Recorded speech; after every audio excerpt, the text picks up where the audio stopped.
Hello and welcome to NABJ TV. I'm Zyreail Hardin. This is the first show of the semester, and we're excited to bring you this week's newscast.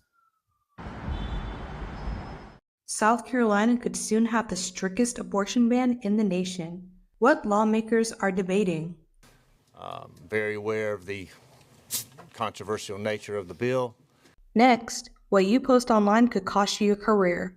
We'll show you why free speech is sparking national controversy.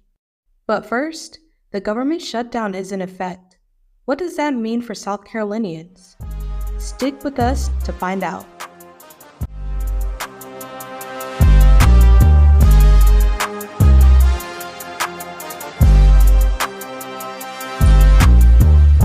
The federal government is now officially shut down after the Senate failed to pass funding on the deadline on October 1st.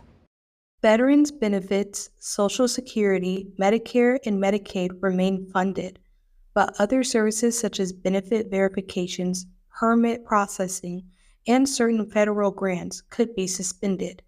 Here at home, TSA agents at Columbia Metropolitan Airport and employees at Port Jackson will still be on duty, just without pay until the shutdown ends. Politics may be heating up in Washington, but what about the temperatures here at home? Here's Jemyah with your 5-day weather forecast. Thank you. This week it seems that we have storms and rain, but by Friday we have some sunshine on the way. Let's take a look at our 5-day weather forecast. We'll continue this week with showers as Monday and Tuesday start with a high in the low 80s and a low in the mid 60s.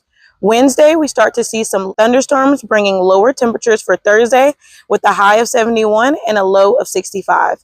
But throw those jackets and umbrellas away because Friday is a sunny day with a high of 82 degrees and a low of 65 degrees. I'm Jemyah Jones with NABJ TV, and this is your 5-day weather forecast. As temperatures shift outdoors, the climate around free speech is changing too. Here's Sy'Mone with the story. Over 2 weeks ago, the country was left at a major crossroads concerning free speech. Following the assassination of right-wing activist Charlie Kirk, discourse began to circulate online.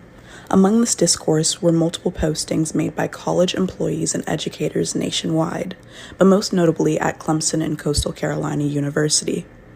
Both colleges decided to take action by dismissing or fully firing employees after reviewing their posts. Since then, both here in South Carolina and in the United States in general, university employees who have lost their jobs because of online posts have filed lawsuits alleging that their right to free speech had been violated by these decisions, leaving lawmakers and everyday citizens to question, when does what we post go beyond our First Amendment right? On a more national scale, Disney, the parent company of ABC, suffered an estimated $5 billion loss in response to the Jimmy Kimmel live show being canceled for commenting on Kirk's assassination, and users subsequently canceling their Disney Plus and Hulu subscriptions in protest, which Disney claimed was due to host Kimmel's, quote, ill-timed and insensitive comments which may have further inflamed a tense situation at an emotional moment for the country, end quote. Kimmel's 6-day suspension was extended for watchers in the eastern U.S. as Sinclair and Nexstar, ABC network affiliates of programming for Eastern America, decided to, quote, strengthen accountability, end quote. This show is not important. What is important is that we get to live in a country that allows us to have a show like this. However, since the time of this piece, they have since allowed the show back on air. With free speech under debate, new legislation in South Carolina could redefine the state's future. Here's Jaida with more. Thanks, Zyreail. Today I'm following up on the highly charged hearing here held at the State House earlier this week. South Carolina lawmakers heard hours of testimony on a proposed bill that could make this the strictest abortion ban in the nation. The bill would criminalize abortion at any stage of pregnancy, including cases of rape and incest, and could make both the provider and patient subject to felony charges. Some support the sweeping language, while others worry it goes too far and could hurt legal challenges. Lust and selfishness increases remorseless post-abortion parties shouting their abortions and satanic rituals. Unjust laws desensitize others into having biological children through the eugenic lab rat destruction of 93% of their children. Let me be clear. S323 is not about protecting life. It's about preserving control.